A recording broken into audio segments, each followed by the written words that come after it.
Fresh off his retirement match with Gunther on Saturday night's main event, Bill Goldberg appeared on Ariel Helwani's show this week, and it was not what I was expecting it to be. I don't think Ariel was expecting it either. Goldberg is not happy. I mean, when is Goldberg happy? But he was not happy. Actually, no, scratch that. He's pissed off about how aspects of his retirement were handled. And for all the times in the interview that he made sure to say, I'm not complaining, but he sure did a lot of complaining. And he also said that he would have a lot more to say about things in 2 weeks, which at this point is about a week away. And when Ariel asked if that meant that he signed a non-disclosure agreement that expires in 2 weeks, he said, yeah, let's just say that. So I don't know if he actually signed an NDA. That would be weird to me. It may just be a case of whatever deal he signed with them is up in 2 weeks. And at that point, he said that he'll be able to spill the beans on things that he wants to talk about. You know, I've clowned on Goldberg a lot in recent years. I thought there were multiple times where he was brought back to the detriment of the product and the current roster. Some of his performances were not good. He almost killed The Undertaker a few years ago. But I've always given him his flowers for the run that he had during the Monday Night War. And I have acknowledged his place in that era. This guy came out of nowhere. Absolutely out of nowhere. Nobody knew who he even was. And he got white hot. And he was a very big part of WCW's success in the late 90s. He was that shining star that was inevitably going to burn out because he was very one-dimensional. And also, he was working for a company that was being run by fucking morons. And that's what happened. It wasn't entirely of his own making. The booking had a lot to do with it. But as hot as he got in 98, by 99, as the year went on, Goldberg didn't really feel like Goldberg anymore. But even after that match last weekend, I gave the man props for his performance. I was expecting that match to be a lot worse than it was. And it went 14 minutes. In his retirement match, Goldberg went out there and had his longest singles match in 22 years. At 58 years old, with all the injuries that he himself has said that he's been dealing with, a bad knee, a bad shoulder, 14 minutes. If you would have told me before the show, hey, Goldberg's going to wrestle a 14-minute match, I would have said whoever formatted the show should never be allowed to format the show ever again. That sounds like a terrible idea. That would have sounded like a terrible idea 25 years ago. But he hung in there just fine, and credit to him for playing his part, and credit to Gunther. Yeah, there's a reason they call him the Ring General. He made Goldberg look like a destroyer. I thought his retirement actually went as well as you possibly could have hoped for. Outside of his retirement speech getting cut off there at the end, which is one of the things that he clearly is very pissed off about. And that I can understand. It was also something out of WWE's control because on NBC, they had a hard stop at 10 p.m. I don't know why they couldn't have kept the feed going on Peacock, but they did quickly upload the full speech to their YouTube channel. It has since racked up well over 1 million views, which is comparable to what it would have gotten on NBC. I came out of that show, though, as a fan watching this, feeling pretty good for Goldberg with the way things ended. He got what he wanted. He got his retirement match that he has been bitching and moaning about for the past few years. I'm owed a retirement match. You're not owed jack shit. But WWE gave him one anyway, maybe more so to get him to shut up about it, whatever their motives were. I can't say for sure. I'm sure it was also to stick it to AEW on All In Weekend, to try to steal headlines away from them. Hey, we'll promote Bill Goldberg's retirement match that weekend. I'm sure WWE had their reasons for doing it. A lot of guys don't get to have a retirement match or a speech or the send-off that this guy had. Most guys don't. But he got it. He didn't like how his match with Roman Reigns went down 3 years ago, and he didn't want that to be the last time people saw him in the ring. So he got the match. And everything seemed nice. And then he had to go and throw shade on the entire thing and turn it into a big story this week. He's still complaining. He got the match he wanted, and yet he still complains. He would fit in very well in the IWC. He told Ariel, let's just say I'm pissed off at the way I went out because I put so much into it.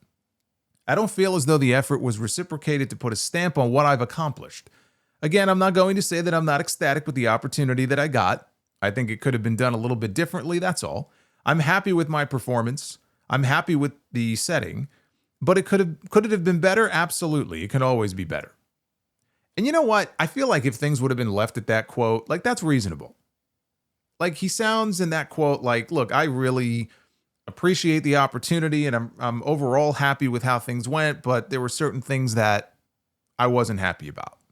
Fair point.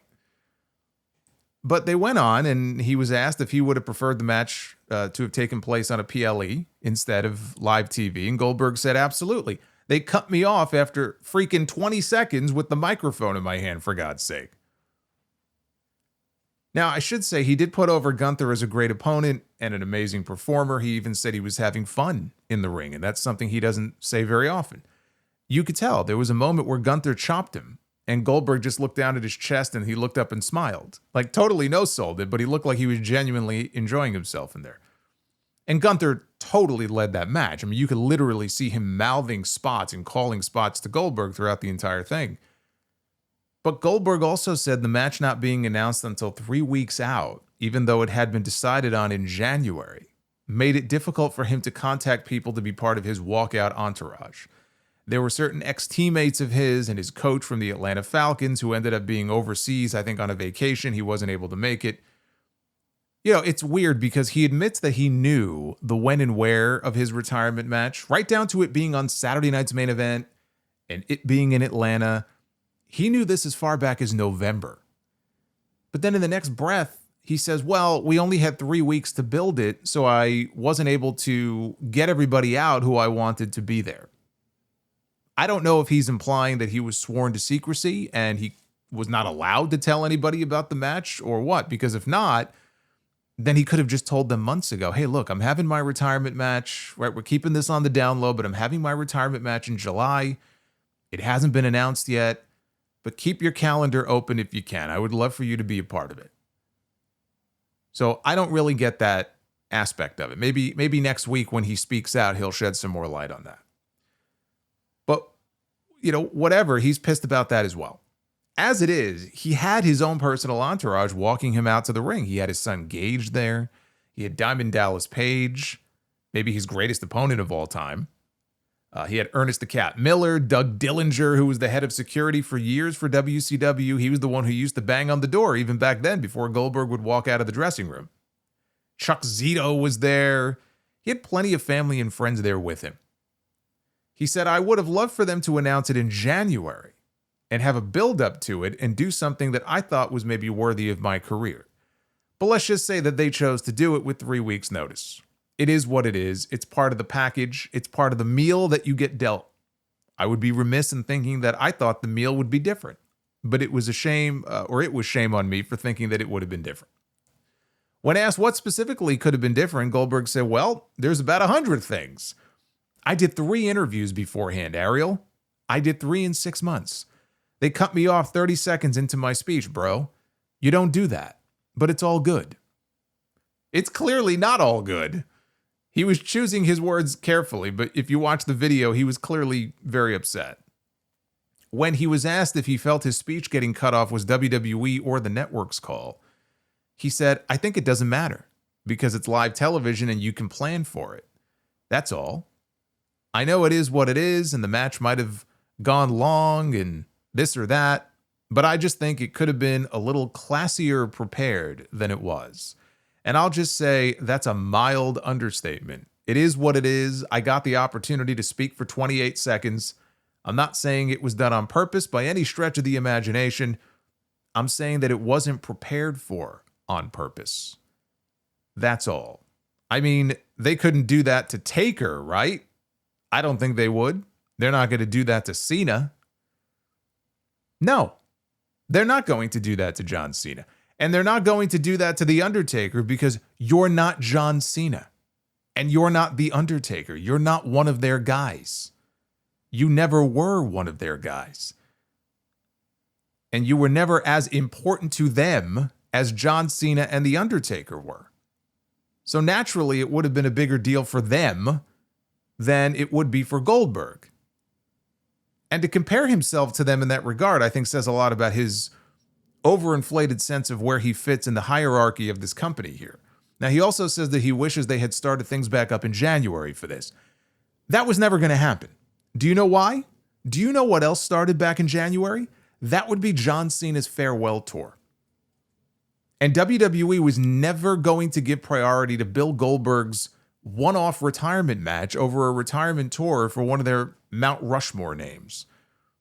Every time the man comes out now on TV, they have Michael Cole calling him the greatest of all time. He's the GOAT. He's the GOAT. He's not the greatest of all time, but that's how they view him. That's what they call him. So he's out of his fucking mind if he thinks they were going to run two retirement angles together at the same time. That was never going to happen. The idea that they intentionally sabotaged his speech and that, they formatted the show in such a way that they knew that was going to happen or that it might happen, I just find that to be ridiculous. Part of the problem is that the man still has PTSD from his first run in this company. When Goldberg first came to WWE in 2003, there was heat on all sides. Okay, there were people there that didn't like him. He didn't like them. Triple H being one of those guys. There a lot of politics going on. That's why when his 1 year was up, he left and didn't renew. He wanted out. It did not go well. And I think that there's still some lingering post-traumatic stress from that first run that he's working through where, they're out to get me. They're trying to bury me and bury my legacy. He sounds paranoid. Yes, if his retirement match happened at SummerSlam or at WrestleMania, there may not have been the same time issues and his speech may not have been cut off. Or maybe it would have been, right? We'll never know. But there was probably less of a chance of that happening. But it's not as if that sort of thing hasn't happened before. Even Sting had his retirement speech cut off. Let us not forget. And that was on pay-per-view. That was not on NBC. I saw Scott D'Amore wrote a piece for Yahoo Sports this week defending Goldberg's criticisms and claiming that Sting's retirement speech got to air in full. No, it didn't. I don't know what he was watching, but I was watching that night. His final words were something to the effect of, "Hold on, they're giving me cues." Like if you just watched his speech only on the Revolution show and nowhere else, that was those are the final parting words of Sting after his retirement match. Wait a minute, they're giving me cues. Hold on a second. They went over the allotted time, so he got cut off. Those were the last words people heard from Sting. So they put the full thing online after, as WWE did with Goldberg's speech. Fightful said people in the company felt bad that he got cut off, and at least one higher up did apologize to Goldberg personally for what happened. This was not done on purpose. He called it, in the interview with Ariel elsewhere, he called it the ultimate rib. This was no rib, but in his mind, he's the victim. Was it the perfect send-off? No, it wasn't perfect. And I talked about this going into the show, how lazy it was that they set up the match in the way they did, with no thought even put into explaining how this man was waltzing back in and getting a World Heavyweight Championship match, other than, well, it's Goldberg. And then we find out that it's his retirement match, when all you had to do was have Gunther force him into putting his career on the line if you wanted a shot at the title. Therefore, you now have an explanation. They took the laziest path possible for it. Not unlike how they promoted that Evolution show last Sunday. And I always said, Braun Breaker should have been the one to retire Bill Goldberg. Triple H opted not to do that. He wanted Goldberg to wrestle for the title one last time, even though this man did not need to be in a championship match. Maybe that's part of what bothered him. Maybe he would have preferred not to wrestle the champion so that way he could win. He could go out the hero. Did he look at Sting winning his retirement match and say, hey, how come I can't go out like that? Yeah, the funny thing is, maybe he could have. He actually met with Tony Khan 2 years ago. Tony was very complimentary of Bill and the chat they had. Goldberg was not. He shit all over the product and said, oh, it's too cheesy for him. He said he wouldn't be able to look himself in the mirror if he ever joined the AEW roster. And basically, there's no chance. There's no chance that he would ever do that. You know who AEW wasn't too cheesy for? Sting. And Tony Khan gave him the greatest send-off any wrestler has ever gotten. He treated that man like he walked on water. Even when Sting wanted to supposedly lose his final match, Tony said no. He was the one who stepped in and said no. You're going out as a champion. You're going out undefeated. Maybe Goldberg could have had that, but he slammed that door shut. He's talked before about really wanting his retirement match to take place in Israel. There was even a promoter willing to pay to make it happen, but it never materialized. So WWE was his only real option. I have no idea why he would have buried AEW the way he did and burned that bridge when they would have rolled out the red carpet for him. Maybe even given him a retirement match at Wembley Stadium. I think Wardlow would have been a good opponent for him before he fell off the face of the earth. WWE stepped up to give him what he wanted, but he didn't get everything he wanted. So now he's pissed. He's lucky they gave him a retirement match at all. His first run there sucked. They brought him back 12 years later because he wanted his son to be able to see him wrestle just once. My son has never seen me wrestle. It would be so cool. They allowed that to happen. Not only did they allow it to happen, he pinned Brock Lesnar in 90 seconds. And that went well enough, so they said, hey, why don't you come back again? We'll even put the belt on you. Then he ended Kevin Owens' run as the Universal Champion in 20 seconds. And that's to say nothing of him beating The Fiend for the Universal title. You want to talk victims? There's two right there. And then he had what would have been a great send-off, a WrestleMania 33 against Brock Lesnar, one of the best matches of Goldberg's career. And they were able to erase the stink of their first WrestleMania match. That would have been a great time for him to ride off into the sunset. But they kept paying him to come back, which is when he almost killed The Undertaker. Even last Saturday, Charles Robinson ended up with a cracked rib from that spear that he took. He took one more victim on his way out. When I look back on the last 10 years, I think WWE on the whole treated this man very well. And he got to go out in his adopted hometown in the very city where he won the world title from Hulk Hogan, which, by the way, did not take place on pay-per-view. That match also aired on live TV. This man is not owed anything more than they gave him. He has gotten more out of the wrestling business than he has put into it. And I'm anxious to hear what he has to say next week, or whenever it may be that he decides to speak out about how all of this came together. Maybe certain promises were made to him that weren't kept. Maybe it will cast WWE in a really bad light. In my opinion, will slightly shift.